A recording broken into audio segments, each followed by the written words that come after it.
Medical college और सफ़ेद बताशा सुनने में काफ़ी अजीब लग रहा होगा, पर ये पूरी स्टोरी इस पर बेस है और काफ़ी डरावनी।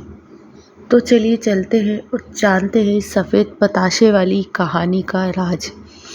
काफ़ी इंटरेस्टिंग और काफ़ी डरावनी कहानी, जिसके लिए काफ़ी समय तक कोई तड़पा है।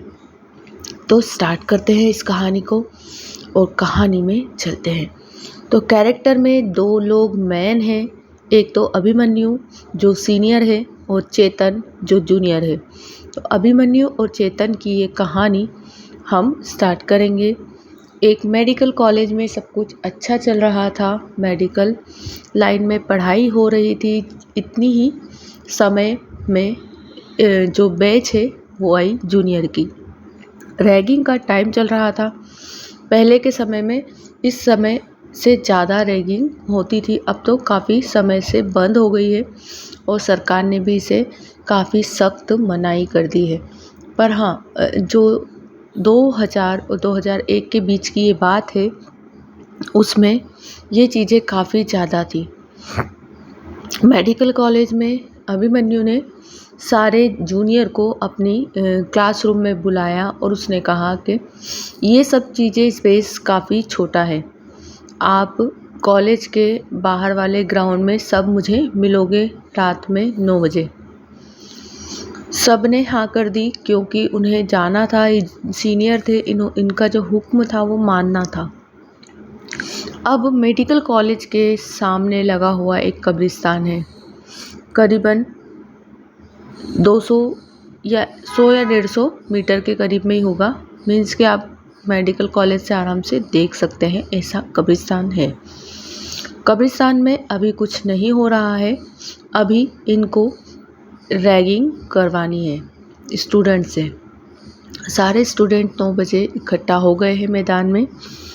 सब से कुछ गंदी गंदी चीज़ें बुलवाई गई अपने माता पिता के लिए, किसी से कुछ हरकतें कराई गई। इस तरीके से उन लोगों ने, अभिमन्यु ने, मेन अभिमन्यु, बाकी सब दोस्त पीछे खड़े थे, बाकी उसने इस तरीके से सब चीज़ें कराई। अब चेतन की बारी आई तो चेतन ने साफ मना कर दिया। उसने कहा कितनी भी बदतमीजी कर लो, कितना भी कर लो, पर मैं इस तरीके से अपने माता पिता के लिए नहीं बोल सकता, ना ही ये सब चीज़ें कर सकता हूँ। वो गुस्से में आ गया। उसने उसके चक्कर में सब बच्चे भी उसको सपोर्ट करने लग गए और मेन जो था जूनियरों में चेतन बन गया क्योंकि उसने आवाज़ उठाई थी और इधर अभिमन्यु था ही सही।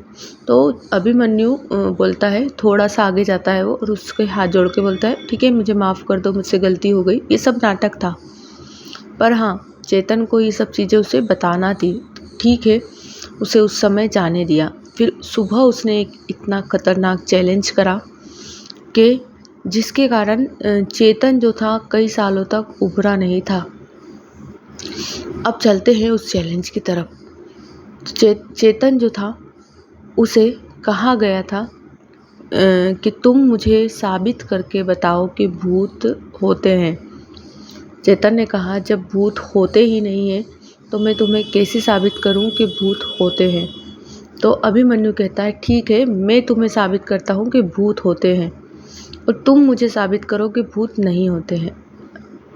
अब दोनों के बीच में बहस हुई और ये ही उसका रैगिंग थी। मीन्स के अभिमन्यु जो था उससे रैगिंग इस तरीके से ही कराना चाहता था। उसे उत्साहित किया कि तुम मुझे साबित करके बताना।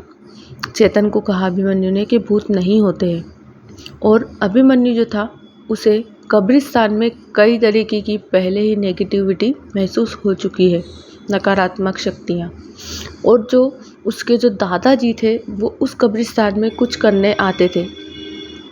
वो क्या करते थे उसे पूरा नहीं पता था, फिर भी उसने उस प्रोसेस को अभिमन्यु ने चेतन को बताया कि अब तुम्हें जो करना है वो मैं तुम्हें बताऊंगा। उसने अभिमन्यु ने घर पे जाके बताया कि पापा आप जो पताशे वाली बात जो दादाजी करते थे कब्रिस्तान में वो क्या थी और किस तरीके से करते थे, वो चीज़ें मुझे भी बताना। तो उसने कहा कि मैं सरकारी अधिकारी हूँ और इन सब फालतू की चीज़ों में मेरे पास समय नहीं है, और तुम्हें भी बता रहा हूँ कि ये चीज़ें करना काफ़ी डेंजर है। दादाजी ने काफ़ी सालों तक उस चीज़ से पछताए हैं वो, अब तुम उस चीज़ में नहीं घुसोगे। उन्होंने साफ मना कर दिया अभिमन्यु को। अभिमन्यु जो था कम माता पिता की बातों में आने वाला बच्चा था, थोड़ा सा बिगड़ेल, मेडिकल कॉलेज में था पर उसके माता पिता की बातें कम मानता था। अब उसने उन चीज़ों पे ध्यान नहीं दिया और आ गया। ठीक है, कोई बात नहीं, मत बताओ, मैं मेरे हिसाब से कर लूँगा, जितना मुझे याद है वो कर लूँगा, ऐसे करके आ गया। अब ये लग गया था 21 पतासे कब्रिस्तान के अंदर। अभिमन्यु ने सारे पतासे एक एक करके हर कब्र पे रख दिए और कुछ बोला, आधा अधूरा जो भी कुछ बोला उसने, और एक जो प्रोसेस होती है जो उनकी, वो उसने वहाँ पर करी। अब चेतन को अंदर आना था और अंदर आकर उन पताशों को इकट्ठा करना था सब पर से। अब जो अभिमन्यु था वो काम तो आधा कर गया था, अब वो काम आधा करके चेतन पूरा कैसे करता, उसे नहीं पता था कि उसके दादाजी क्या करते हैं यहाँ पर। आधा अधूरा काम फैला कर गया था, कुछ मंत्र गलत बोले, कुछ सही बोले, कुछ उल्टे बोले, कुछ सीधे बोले। अब जो अभिमन्यु था वो करते करते में ही उसके पीछे से एक काफ़ी खतरनाक सी शक्ति, तीसरी शक्ति खतरनाक, उसे दिखने लगी थी। वो एकदम घबराने लगा था। उसने कहा कि मैंने 3 बार कब्रों पर पताशे चढ़ाए, सारे पताशे इकट्ठे होकर एक जगह, एक मीन्स के साया जो कम दिखता है वो खा रहा है। अब वो समझ ही नहीं पा रहा कि वो खा रहा है पर वो पताशे ख़त्म भी नहीं हो रहे हैं। फिर मैंने उन चीज़ों को उठाया, वापस रखा, तीसरी बार फिर इकट्ठे हो गए। अब वो डर गया काफ़ी ज़्यादा ज़ोर से। फिर जो अभिमन्यु था वो दौड़ लगाने लगा, तो उसे लगा कि उसके साथ साथ कोई परछाई में दौड़ लगा रहा है। वो एकदम घबराते हुए उस जगह से तो निकल गया। उसने कहा चेतन से, अरे यार छोड़, तू सब चीज़ छोड़, तू नहीं जाएगा इधर, मैं मजाक कर रहा हूँ, तू रहने दे। उसने फिर भी ईमानदारी से उसे मना कर दिया कि मुझे कोई साबित नहीं करवाना है, तू मत जाना वहाँ पर। तो चेतन जो था वो उससे ज़्यादा वाला था, उसमें ज़्यादा अकड़ थी। उसने कहा ऐसे कैसे, मैं अपना वादा पूरा करूँगा, मैं तुम्हें साबित करूँगा कि भूत नहीं होते हैं। तो उसने कहा ठीक है, जाओ पताशे इकट्ठे करके लाना, मैंने 21 पताशे एक जगह अलग अलग कब्रों पर चढ़ा दिए, तो उठाओ और ले आओ। अब वो जाता है अंदर, वो कहता है कितने बेवकूफ़ है ये, इतनी सीनियर होने के बाद भी इन्हें पता नहीं है कि पताशे अलग अलग नहीं, एक ही जगह इकट्ठे हैं, और एक ऐसी मंजिल सी बन गई है, मीन्स कि अपन ताश के जो घर बनाते हैं उस तरीके से वो पताशे 21 ऐसे खड़े हैं। ये कैसे जमा के गए, एक हिल भी नहीं रहा है, पताशा हिल भी नहीं रहा है। अब उन पताशों को वो झोली में डाल रहा, सारे पताशे गिन कर वो डाल रहा, पर वो बता रहा है कि पूरे 21 पताशों को मैंने अंदर डाला, फिर वापस वो जम गए, फिर डाला, फिर वापस जम गए। वो पताशे अंदर जा ही नहीं रहे थे, बैग के अंदर जा ही नहीं रहे थे। फिर उसने जैसे तैसे उसको डाला एकदम आखिरी बार में, तो वो घबरा गया, उसने वहीं पे बैग छोड़ा। ठीक है, अब उसने जैसे ही पलट के देखा तो उसे एक भयानक सी चीज़, जो आंखें चमक रही है, बाल उन्हों काफ़ी झूम रहे हैं गंदे से, और हाइट उसकी उससे 3 गुना ऊपर है, और वो समझ नहीं पा रहा है कि क्या दिख रहा है मुझे, और वो पताशा खा रहा है। अब तो चेतन की जो आंखें थी वो बाहर आ गई एकदम घबरा कर। चेतन ने वहीं बैग पर फेंका और चेतन भागने लगा। चेतन से उसका जो गेट था वो केवल 2 या 3 मिनट की दूरी पे था, मीन्स के 1 या 2 कमरे छोड़कर उसका गेट हो, इस तरीके से उसका गेट था।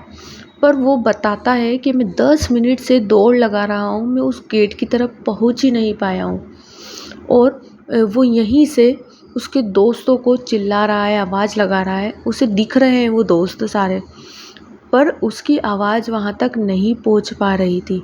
किसी को भी वो नज़र नहीं आ रहा था चेतन। अब बहुत कोशिश करने के बाद चेतन बाहर आया। मीन्स के 10 या 15 मिनट बाद वो बाहर आया। फिर उसने घबरा कर थोड़ी देर तो बैठ गया नीचे और कुछ आवाज़ नहीं निकली। अभिमन्यु समझ गया कि इसके साथ कुछ गलत हुआ है। फिर उसने बताया कि आप लोग सब मेरी आवाज़ सुन रहे थे तो मुझे लेने क्यों नहीं आए। उन्होंने कहा कि जब हमें तू दिख ही नहीं रहा था, तेरी आवाज़ ही नहीं आ रही थी, तो हम तुझे कैसे लेने आते। हम समझे तू कहीं और जाकर प्रोसेस कर रहा होगा कुछ तेरी कलाकारी। अब बता तू कि तूने यकीन करा या नहीं। उसने कहा कि अब ज़िंदगी में भी इस कब्रिस्तान की तरफ पलट के भी नहीं देखूँगा। इतनी बड़ी गलती मुझसे हो ही कैसे गई, मुझे माफ़ कर दो। तो अभिमन्यु कहता है नहीं, गलती मेरी है जो मैंने तुझे इस तरीके से चैलेंज दिया, जो मुझे पहले से ही पता था। अब वो तो इनकी किस्मत अच्छी थी कि वो बाहर नहीं आया, क्योंकि इनकी प्रोसेस तो आधी थी। आधी प्रोसेस में ये काम ख़त्म करके आ गए थे अंदर का उल्टा सीधा। अगर इनसे थोड़ी सी गलती और होती तो शायद वो इनके साथ ही आ जाता। पर इस बात को सभी को जब पता चला, बड़ों को, तो उन्होंने इन्हें काफ़ी डांटा। उसके बाद से ये गलती कभी भी नहीं हुई इनकी लाइफ में। इस तरीके की वीडियो अगर आपको मेरी पसंद आए तो प्लीज़ चैनल को सब्सक्राइब करना, लाइक करना, शेयर करना। Thanks for watching.